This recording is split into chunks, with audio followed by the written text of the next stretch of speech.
chair. Welcome to Chat and Chew. My name is Dr. Glen Warren. Welcome to Chat and Chew. From Raleigh roots to hearts renewed, we're building men, we're breaking through, healing fathers, saving families too. That's what we do at Chat and Chew. Second chances, brand new views, strong and resilient coming through, bringing fathers all the way back home with care, with heart, with love our own.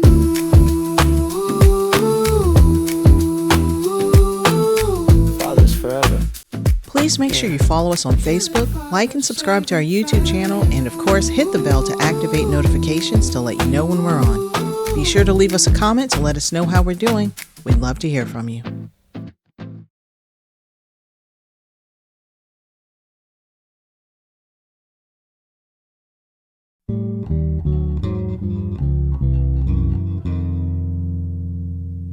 Thank you for coming to our Chat and Chew podcast.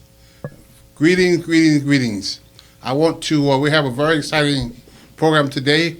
We have in here Dr. Terrance Ruth, a dear friend of mine. But before we get into that, I want to welcome you all to come and visit and listen.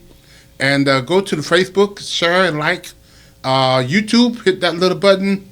Make sure you let us know that you're watching. And also leave something in the chat room. We love to hear from you and get some feedback. So today we're going to get right into the case. Thank you for joining us, Dr. Terrance Ruth. You are a man of many, many talents, influences. I can go on and on and on. I met you a few years ago. Yeah, Father. Actually, you did the forward to my second book. That's right. When Love is Not Enough, The Breaking of a Child. But today we want to talk about something as we kind of celebrate Black History Month. Yeah. We're going to look into something that, when you look into it, but before we get into that, tell us a little bit about the audience, about you.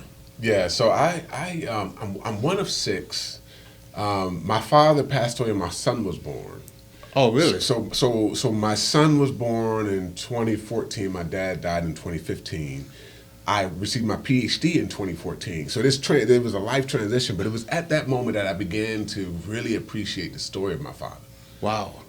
I became a father when I lost my father. And so it was a really powerful transition. That was a... So to me, this story is close to my heart because I'm now remembering my father and acting in his shadow at the same time. And so it's just powerful story. But I teach at NC State in school of social work. I sort of train and coach nonprofit and executive leaders. And then also, I'm married to a beautiful wife, Kira, and she does some amazing work all around the city. And so, just glad to be here. I've been a fan of your work and your books, and thank you again for allowing me to be in conversation. Yeah.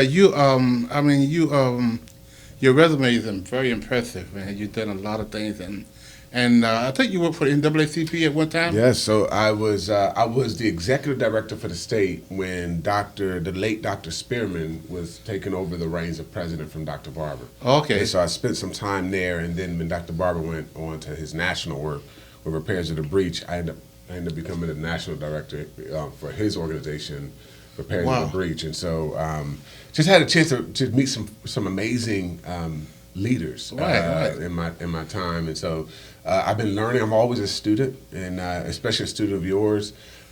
Watching fathers and men lead their homes, lead their communities, has really been something I've been passionate about. Yeah. So you kind of had like a bittersweet moment, having a son, the joy of being a father, and the sadness of losing your father. I lost my father about 12 years ago. My mom died 6 months. She was in a bad car accident. Wow. And she survived the car accident, but she never recovered. She died in June. September. My father died the following May. Wow. They had been married for 52 years. Wow. And so it was, to lose both of your parents like that. But my father is, I tell everybody, I didn't appreciate this when I was growing up. Yeah. But it's like, he was the best father a kid could have. And the older I get, the more I appreciate the life lessons that he taught me. Glenn, I used to actually be, I used to tell my story through my mother's side of the family. I actually wouldn't even acknowledge my father's story, I would always talk to my mother's side of the family until I didn't have him. Wow. And then I began to start remembering all the strength that my father brought to my existence, his presence in the home, but also his grit and resilience, what he went through as a child. We Yes. all six of us had that. Wow. Like his struggle became our strength. Okay, right. And so that Right, transfer, right. I Wow. took it for granted until I realized he built that resilience in his life and he transferred that over to us. So to me, I start telling my story through my father's Wow. pain because that's really my strength now. Yeah. It's amazing. My father had a 4th grade education. My mom had a 6th, maybe 7th grade education. And he always pushed us to get an education. Yes. You know, he pushed us to. I told my dad when I was 19 years old, I was 18, I was going to the Army. He's like, no, you're not. You're going to school. Well, I wanted to get out of business. I was going somewhere. Yeah. So I got accepted to St. Aug. Yeah. And I went to St. Aug. And, you know, and received the education, worked in the mental health field. Later on, about 5 years ago, was given an honorary doctorate degree. Wow. My father would have probably, Wow. you know, but I tell people, if my father was alive now, he would be at every Father for Every class. Wow. Taking the tables down, putting the chairs up, Wow. because that's how much he believed in. He didn't teach it. Yeah. Well, I'm teaching it. Wow. But he taught it with his life, Come on. the things that he did. And so we're going to get into this thing we call pipeline to school. Yeah. School to prison pipeline. School to prison Yeah, pipeline. yeah. And that sounds political. Yeah. It sounds, you know, conceptual. Yeah. But what is that? What is the reality of that? How is that played out? The school to prison pipeline. Yeah. So one of the most data-rich industries is the prison system. Right. So we can actually track with great accuracy trends and behaviors across socioeconomics, across race, across class, across gender. The problem with the data that's embedded in the criminal justice system is that sometimes it's skewed towards social bias. And the history of our country sometimes had a racial social bias. And so that's why you have organizations like the Innocent Project, which majority of their clients are people who are actually innocent on death row. And their innocence is normally around males who were convicted of a crime they didn't commit, and African-American males convicted of a crime they didn't commit. So once we started to get into sort of data evidence, like your blood evidence, people's perception of who committed the crime was not always accurate. Really? So the problem with criminal justice data is that it skews towards people's perception of what was danger Right, instead rather of than what reality. was dangerous. So that often influences and connects to the classroom. The very early patterns of behaviors that may end up in criminal behavior, they can see in kids. So they can watch you at elementary, middle, and high school, and officers remember the kid that there's a relationship between law enforcement and kids who get in trouble in schools. Right. Sometimes that relationship is the kid actually was locked up, either elementary, middle, or high school. And yes, I said elementary because that is real. And if they are locked up underage, it's juvenile detention center. Right. But that relationship between the officer and that kid exists throughout that kid's lifetime. Their criminal record actually starts in school age. Right. Some of the perceptions of danger that existed in early criminal justice system also lives in schools as well. You could look at the history of race tension and race success in this country in education. That's why you had kids walk. That's why we remember integration. Right. The story of race and the story of danger and the story of safety goes alongside public school integration. And so Wow. that school to prison pipeline relationship has a history in North Carolina with the Leandro case, which says that there's evidence, even in our contemporary time, I was talking about history then, that the schools are failing certain demographics, certain class, certain race, and sometimes that failure ends up in that person having a relationship with the criminal justice system, either as an adult or as a child. Right. So the criminal system now, I read at one time that prisons are really built on kids sometimes, the data that they get from kids 3rd and 4th to 5th grade who are already getting in trouble with the law. So now they start to build cells based on that data. Yeah. So again, one of the criminal justice system is a data-rich institution, Right. Which means if you have a lot of data, you can start analyzing that data, right, and looking for predictions. And So, which yes, is what they right. do. That's exactly right. Wow. So how do fatherhood, which we primarily work with, the intervention, one of the books that I've written, Imagine a World Where Every Child Had a Father. And I talk about initiated intervention. Yes. Which a lot of times fatherless, and one of the reasons why our program has been, in my opinion, and now you've been proving it about the evidence base that we're about to talk about in a little while, that we have touched men and showed them how to intervene. That's right. And that's what the power of intervention is so powerful. That's right. Because in order to change this school to prison pipeline, we have got to do some initiated intervention. Yes. Part of the intervention is more practical steps, sort of like being present, going to ball games. Yes. Committed to relationships that will be present. Yes. 2-parent household. Yes. The other side of that is perception. Okay. So there's a doctor in Atlanta. She's a professor at Georgia State, I believe. Her study shows that fathers of color are some of the most engaged fathers in the country. And her measures are contemporary measures. Most of the time when we think of fathers, we're using a standard measurement tool, which means they said these are the things that we measure to determine if you're a good father or not. Right. In the contemporary sense, how they measure, fathers of color actually look more positive in that framework. Right. But also, we're now seeing very popular examples like LeBron James, and Dwayne Wade. A lot of these celebrities it's cool to be a dad again. Right.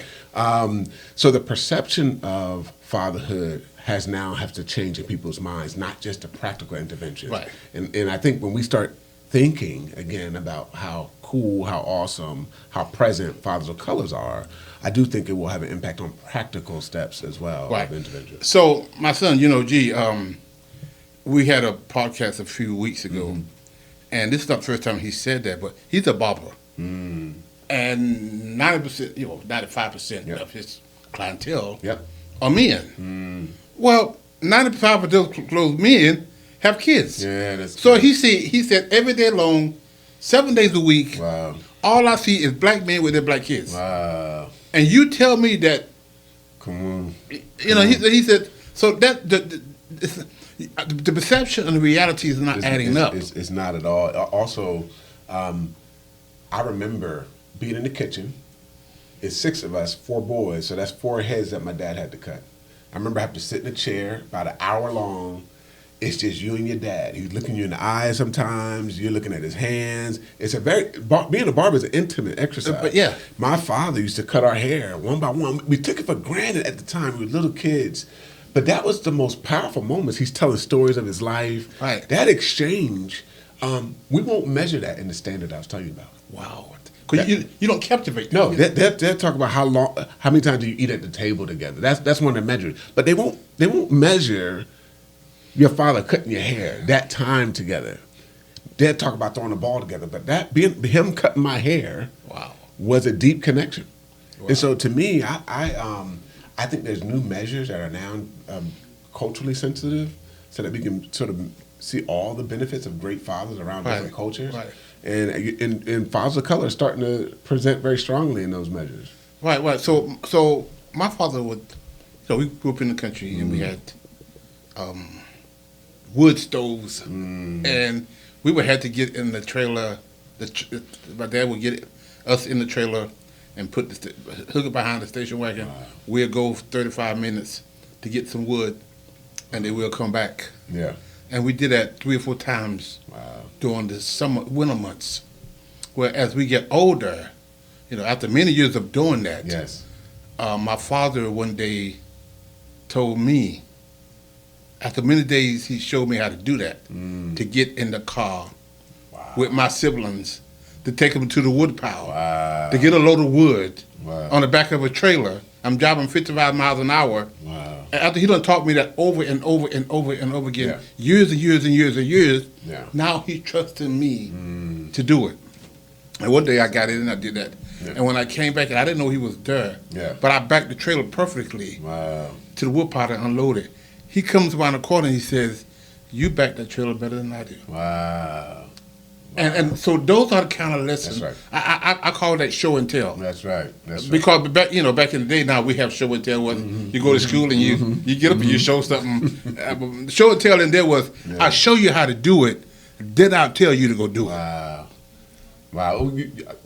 I want to talk about my father a little bit because he did a show and tell for us in a sense. Now, if I looked at his scope of life, Right. My father was a trained martial artist. Like even in late in his life, he can kick at the top of your head. He's trained martial artist. We were watching all the Van Damme movies, all Bruce the Lee. Schwarzenegger, Bruce Lee. He had us watching this. Right. But my father learned the art of fighting because he had to actually fend for himself as a young kid because he left home at 14, 15. Right. He went through everything from behavior mistakes, choice mistakes, drug mistakes, drinking mistakes, family mistakes. And he put that up to us, even while cutting our hair. He said, "I'm going to show you this so that you don't copy me." That was a show and tell. Right. He was like, this is where I made a mistake. Cancer sort of sapped the last about 5 or 6 years of his life. Right. All the things that he was bottling up from these mistakes, his last 5, 6 years, different human being. He was kissing us, hugging us, telling us he loved us. My son don't know half of the father I grew up with because he had this loving human being.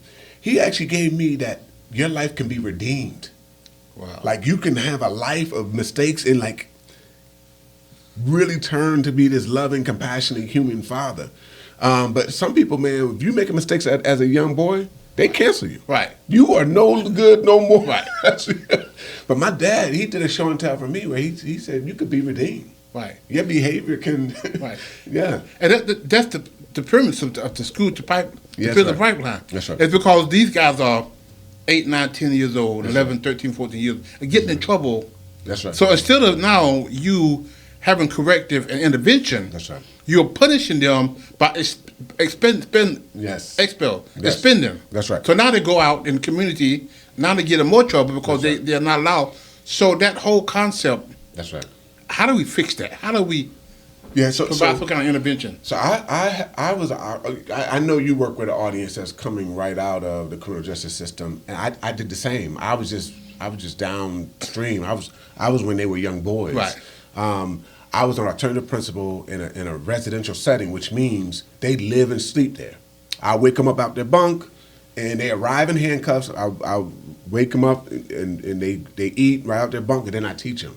So most people have never been to a facility like that. I got to describe it because they wouldn't think that middle school and high school kids are Locked up in bunks. Yeah. Wow. Their settings are comparable to some of the jails and prisons that you see. Yeah. So in those settings, what I saw is that these very tough, externally tough young boys, some of them taller than me, shorter than me, but once they became comfortable with you, they became a boy again. You started to realize these kids watch SpongeBob. These kids scared of the dark, but because they're in an environment where they got to defend themselves, right. They don't have a. They got on that shell. No, they got on that. That's right. That mask. That's right. My dad had to have a shield at 14, 15 because he had to live by himself. Right. It was only late in his life that he can put that down and say, "I love you." Wow. So there's a possibility of having these young men who's had these hard lives redeemed to be amazing fathers. And I'm a witness. I'm evidence of that. Right. But we don't have a system that gives that forgiveness all the time. Right. We don't have a system that will actually allow for somebody to be redeemed and to see that other side of a healthy family. Wow. And so I'm a product of somebody who lived a very hard life. It ended up being an awesome and amazing father who was further with the justice system, went to juvenile, came out and raised 4 boys to be wonderful fathers. All of my siblings have sons and daughters, and they're amazing. All of them, not because they're my siblings, it's because they actually see themselves in that role well because they had an example. Right. So when you see the intervention when you see fathers in the school system, instead of calling the police when a kid get in trouble, why not call the father? Oh, that's good. Because the father, often the father get left out of That's good. the planning, especially if he's separated from the mom. That's right. You don't necessarily have to have a criminal record now. That's right. They just separate. That's right. And a lot of times the dad is not part of the IEP. Yeah. He's not part of the discussion. Right. He's not even part of sometimes of the PTA or coming to the meeting. right. He's left out. That's right. How do we? What are some of the cracks Yeah. that we can do Yeah. to help make sure these fathers are not left out? I'm gonna start with the system first, and I'm gonna go to Okay. sort of community based. Okay. The education system has seen a decline in men who are teachers, men who are staff members. Yes. And so I think we need representation of men inside these institutions where kids spend the majority of their life. Right. Like they literally spend the majority of their life in a school building. Right. And we need more men who can come and be present in that space. Right. Child welfare, the child welfare agency, it's almost 80% women Yes. who are hired there. We need to see more male representation so that they can understand the father's journey. Right. Or I did a study with Wake County Child Welfare, and they were saying, what if we did interventions at birth? What if we let that mom know that that father who you probably don't like, y'all probably don't have a good relationship, or the relationship didn't go well, or it's a surprise, Right. his presence at birth helps your child in your life. Right. It's at birth that the men start to disappear, we found out. You look at the birth certificate, they're all gone. Wow. So at birth, women need to be informed and educated that even though you don't like them, even though it didn't end well, that man's present at birth in the hospital is critical, not just to your well-being, but also the well-being of this child you're going to care about. Most of the relationship starts later when somebody either takes a test to see who's the child. Right. But at birth, that's one of the most key, most influential interventions you can create. In the absence of that, the agency is seeing volumes of kids that they got to serve. Wow. So now you have an abundance of kids without mom or dad that's in the custody of the county. And so we need to have an intervention for reconnecting a child to both parents, even if the parents are not in a relationship or married. Right. That's one of the most key interventions that I'll put on the table. And so how do we make that happen? Well, to me, when my son was born, we had flyers for everything. What bottle to buy, how to put the car seat in, everything. We actually need that much information for why a father is important at birth. Right at birth, you need to get a flyer. The child's father is this important. Wow. And if not the father, his mother. Some connection to that father is critical for that child. Yeah. And sometimes if you look at the journey, that human being is not even engaged until later in life. Right. You mentioned something. We was at a conference. And you talked about I can't think of what it was about the first 365 days. Talk about that. Really, they called it the first 90 days, and they were talking about how you can change the life and the economic outcome of that child and the health outcomes of that child if you care for the mother in the first 90 days. Also, a part of that early interventions, kids by the age of third grade, whatever that age group is, they can predict their graduation outcomes. Like if they're going to go to high school or go to jail or be home, they can tell by the third grade. So you have early indicators that actually can determine or at least predict with some level of accuracy the future life of that child. Right. So that's where the numbers for the amount of prisons come from. If we're seeing this number of kids born without engaging both parents, or this many kids not able to perform in third grade, they make projections from there as to what's needed in the future of that adult, eventually adult.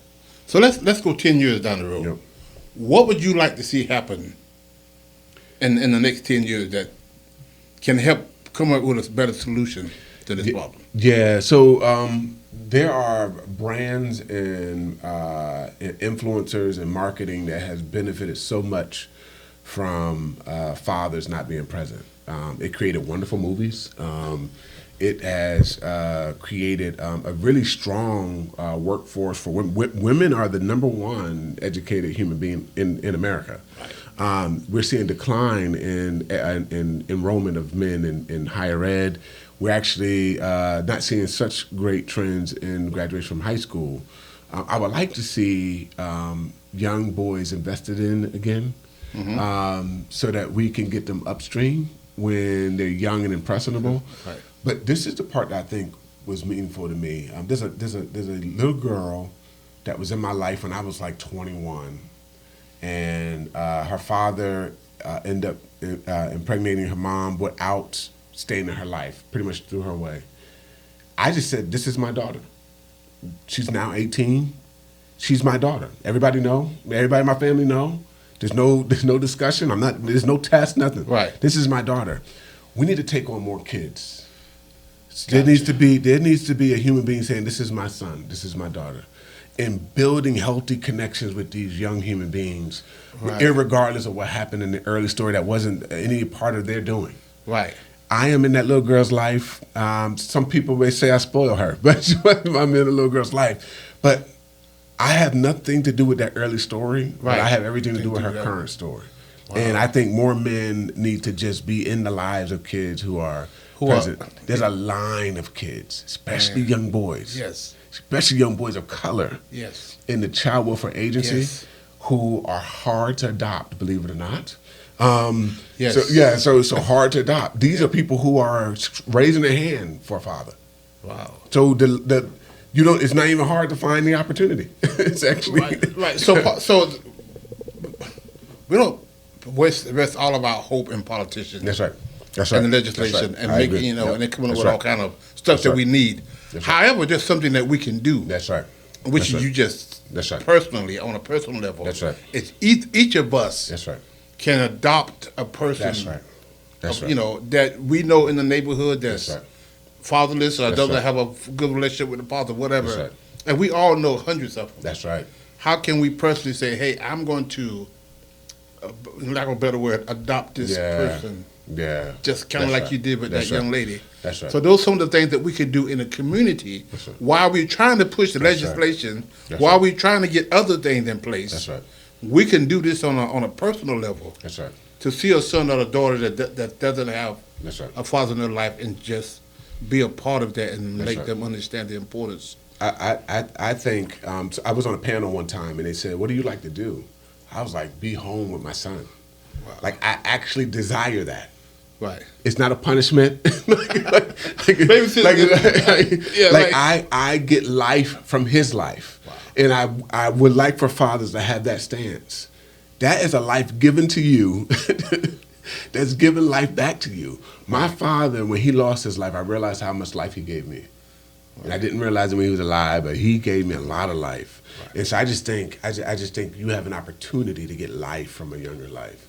Rather than you thinking you're expending, you're actually getting life from it. So we have opportunity to go into a couple of, I guess you want to call them prison detention centers. Mm. And these kids are 17, 18, 19. Yeah. I think the oldest is 19. Yeah. And believe it or not, one of them have 4 kids already. Wow. He's 19 years old, 4 kids already. Wow. And, but to go in, and one time I thought, Doctor, I thought I had to modify our curriculum for these kids. Yeah. But these young, I call them kids. They could be my grandkids. That's right. That's right. But they soaked up that information just as much as the men in our program. Wow.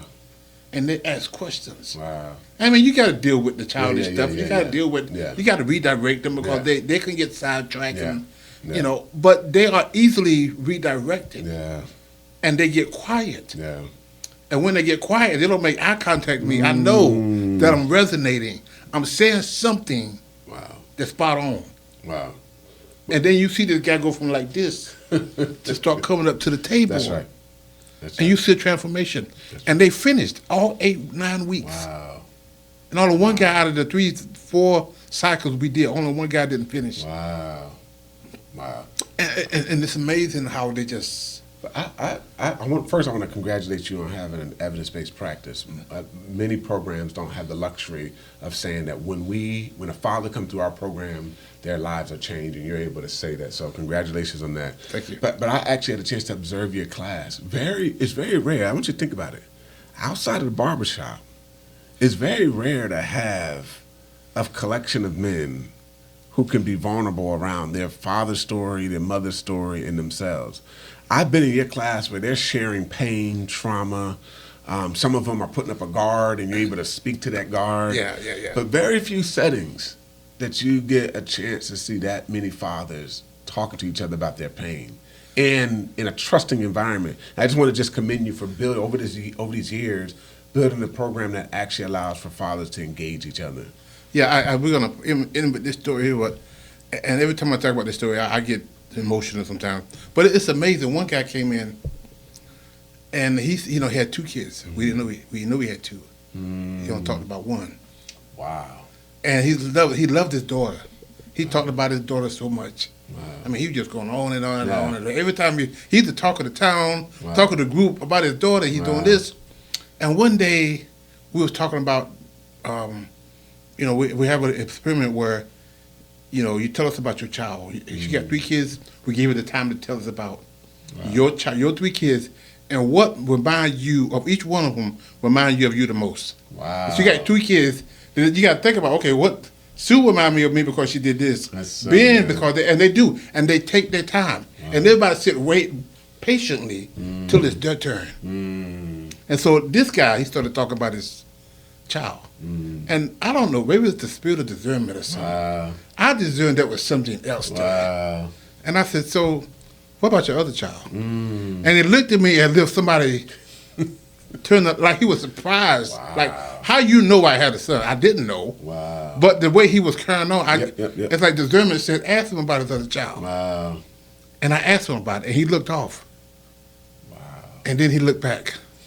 And then turned Dr. Ruth, the floodgates. Wow. He started bawling like a Wow. kid in a... Wow. And then he started talking between... Wow. And other guys around him now, trying to console him. Wow. Like, they've been through that pain. I know what that's like. Wow. And he said, I got a son. Wow.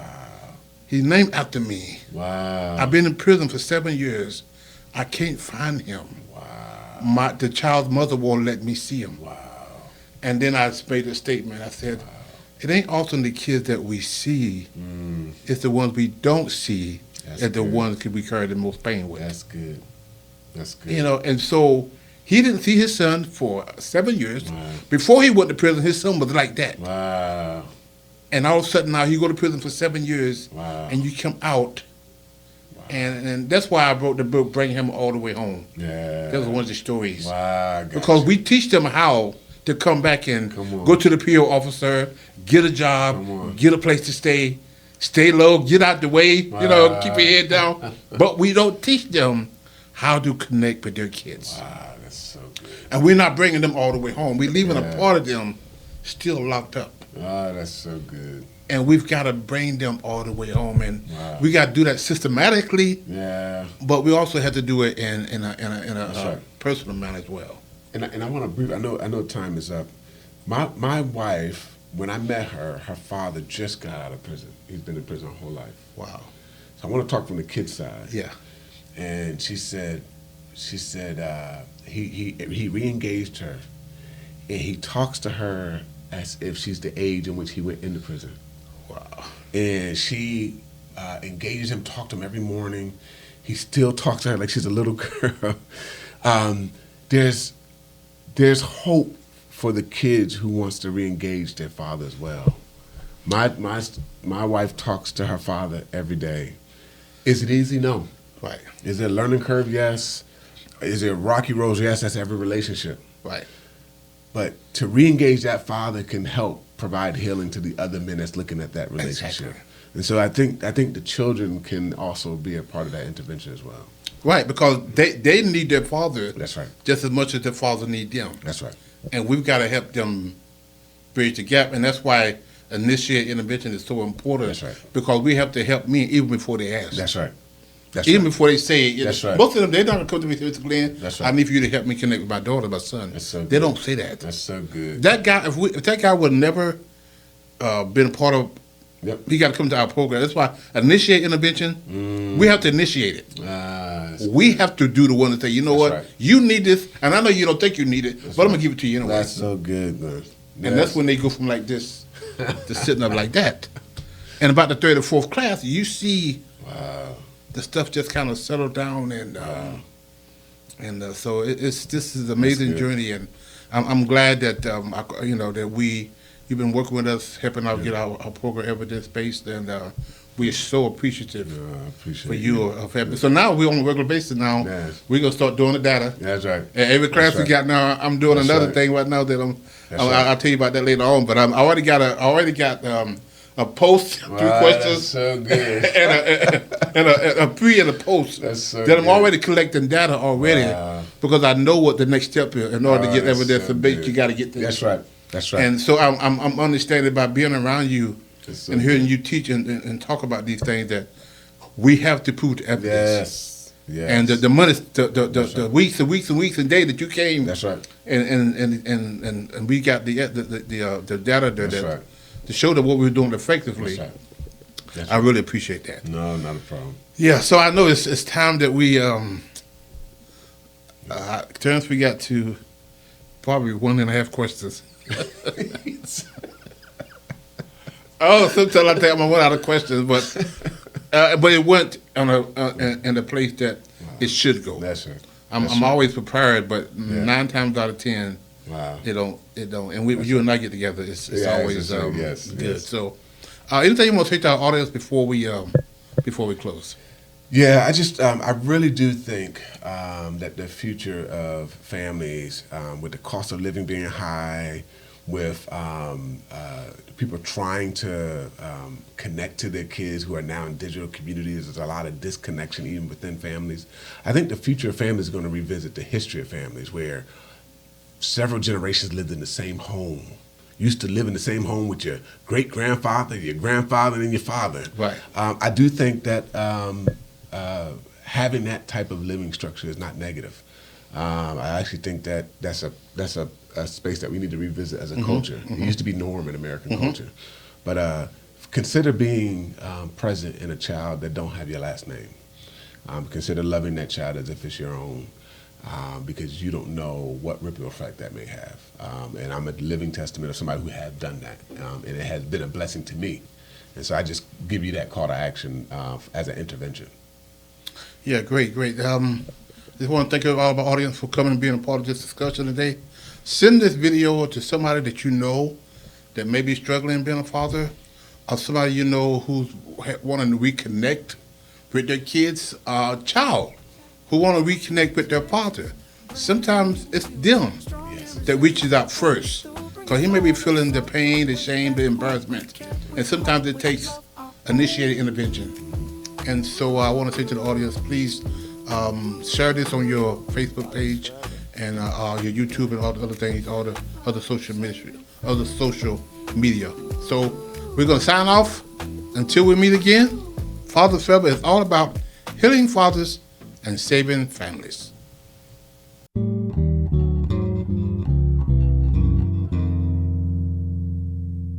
Take part in the Dads at a Distance initiative by giving a copy of I Am a Father Forever to a friend or family member, or host a reverse book signing at your business, church, or organization. You can also contribute by joining the Fathers Forever monthly donor membership program. By becoming a monthly donor, you're directly contributing to the success of Fathers Forever programs and the men we serve. Choose the level of support that's right for you and enjoy exclusive perks designed to connect you to our mission and impact. For more information about this or any other method of support, please visit our website at www.afatherforever.com/donate.